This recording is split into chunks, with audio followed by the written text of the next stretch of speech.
Welcome back to the 2-Minute Warning, episode 365, back on the topic of Major League Baseball. We've been doing some NFL bold predictions for the 2021 season, so now I'm coming at you with some MLB bold predictions. But first, before we get into that, question of the day.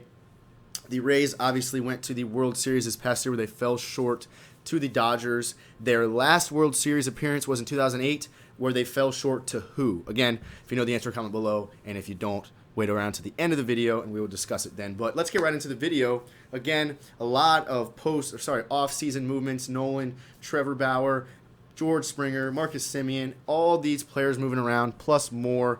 So really, I'm going to be looking at 7 bold predictions for the upcoming Major League Baseball season, starting with one, and perhaps one of the most bold. The Blue Jays will win the American League. That's what I have happening. Obviously, their two big acquisitions this offseason have been Marcus Semien and George Springer. Those two players are big. Of course, Springer joining Randall Grichuk and Lourdes Gurriel in the outfield. Two young, well, Grichuk's not young. Gurriel is young and on the rise. George Springer will offer a veteran presence that will certainly help the team on both defense and in the outfield. And then, you, of course, have an infield with Biggio, Bo Bichette, Vladdy Jr. I really, really like this infield, and I like this. The young talent on this team is insane. I think that this team has the potential to win the American League. I really do. I think their starting pitching staff, led by Kim, he's good. He was certainly good last year. Now he's going to have to pull a lot of weight in that pitching staff, but I think their lineup can really, really beat some teams up, and I got this team winning the American League. My second bold take for this upcoming season is that the Dodgers will win over 110 games. Of course, last year they won 43 in the short season, but the year before they won 106. That was without Mookie Betts. That was an outfield with A.J. Pollock, Alex Verdugo, and Jock Peterson. They've since gotten rid of Verdugo and Peterson and re-established that outfield with Bellinger in it and Mookie Betts, so they have gotten better. Plus, they've added Trevor Bauer. So in hindsight, to say that this team's going to win 110 games is really not that bold, but 110 games is 100 games is a big mark. So 110 is a huge mark, but I have the Los Angeles Dodgers winning 110 games. When you look at what they did last year, to just about everybody, but everybody they played except for the Braves, who gave them kind of a run for their money, and the Rays arguably did too, but the Dodgers really rolled over everyone, and I really think that this team, as far as in the regular season, is going to win a lot of games. Their lineup, led by Betts, like I said, or led by Bellinger, or led by Turner. It's hard to argue who leads the lineup. There's so many good players. Betts, Bellinger, Seager, Turner, Chris Taylor really swings the bat well sometimes. Jock Peterson's gone, but Will Smith, young catcher, Gavin Lux, hopefully he has a good year, whatever. This Dodgers team is stacked from head to toe with talent. Not even mention their pitching staff: Kershaw, Buehler, Trevor Bauer, maybe David Price, Dustin May.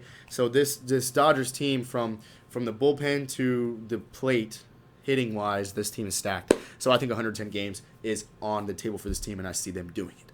Now, my next bold take, one that I'm not a huge fan of, but I do see happening, unfortunately, is that the Tampa Bay Rays will miss the playoffs completely. I've said this so many times since their World Series appearance against the Dodgers this past season, that I don't see this team really making much of an impact, good or big impact, this coming season.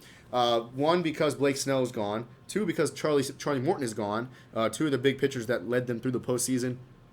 And three, because I really thought last year was kind of a miracle season. Not necessarily a miracle, but it was a kind of a one-time thing because of all the young guys on their team played good baseball together. There was no sluggers. There was no guy you could rely on to hit a home run a game. I mean, in the playoffs, I guess Brandon Lau kind of did that, but all season they just played small ball. They played good baseball, and it's not the same thing that can happen again. We saw Randy Arozarena break so many records in the postseason, hits, home runs, or I think he tied home runs and broke hits, but whatever.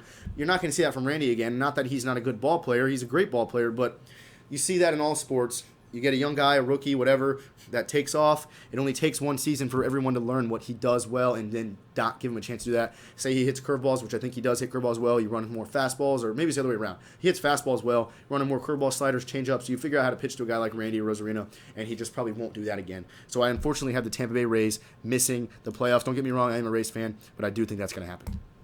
My next bold take is that the Chicago White Sox will make an ALCS appearance where, to stay consistent with my other bold take, they will lose to the Blue Jays. But I have the White Sox going to the ALCS. I really, really love what this team is doing, led by Tim Anderson at shortstop and the young outfield with Eloy Jimenez and Luis Robert, two really young guys that can slug. Reigning MVP at first base and Jose Abreu.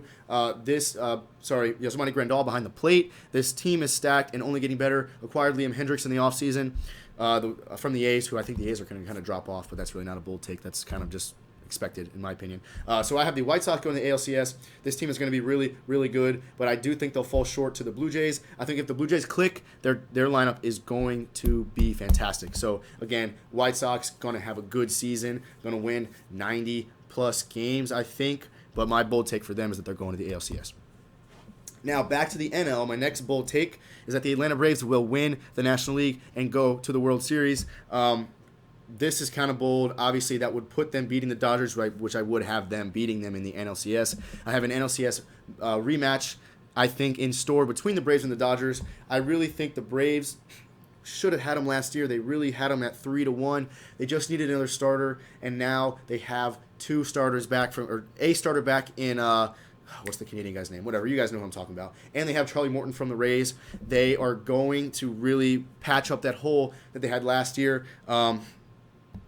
So I think the Braves can hit the ball plenty well enough to beat the Dodgers. Now, of course, they don't have the sluggers in their lineup, but oftentimes it's not always the team with the guys that hit the most home runs that win. It's the team that executes, and I think the Braves can do that with reigning NL MVP Freddie Freeman, Acuna, Ozzie Albies, young Austin Riley, young Dansby Swanson, who I'm a big fan of. Obviously, I put him in top 5 shortstop in the league a couple of videos ago, so that was obviously I'm a fan of Dansby Swanson. So I think this Braves team can win the National League, which is what I have as my 5th bold take for next year. Coming up in the 6th spot, I have kind of a vague statement, but I have Trevor Bauer struggling in LA. I don't think he can, not that he can. I certainly don't think that he cannot succeed there, but he, from his time with the Indians, which when he earlier in his career with the Indians, he kind of made a name for himself, but he did not excel. He had a 3.86 ERA.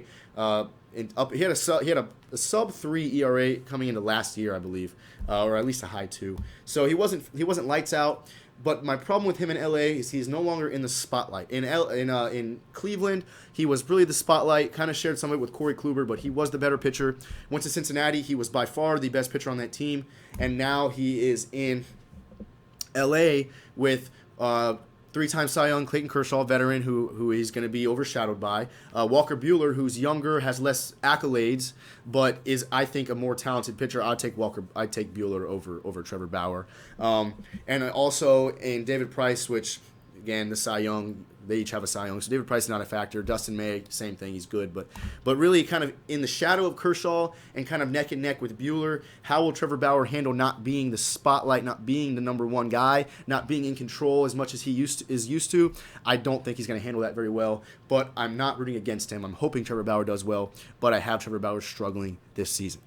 And my last bold take for next season comes in the NL again. I have Nolan Arenado winning National League MVP. He has been great with the Rockies. Obviously, between, I don't know, you want to argue Matt Chapman, Manny Machado, Alex Bregman for best third baseman in the league. Right now, I think it's Nolan Arenado, and I think he's been in Colorado where they've been inconsistent. Of course, he's played with Trevor Story, Charlie Blackmon, DJ LeMahieu when he was there. So he's had some good teammates, but he's struggled there. Not to say that the Cardinals are stacked, but I think he's in a better situation than he has been in a while, and I think he deserves it. He's obviously done so much with his career.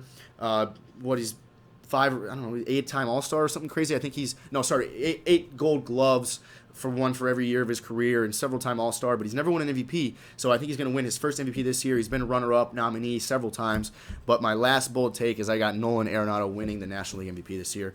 That is all my bold takes for the video, guys. If you have any more, comment them below. But as far as the question of the day, your answer is the Philadelphia Phillies. The Rays' last World Series appearance before last year was 2008, where they lost 4-1 to the Philadelphia Phillies. Guys, thanks for watching. 2-minute warning.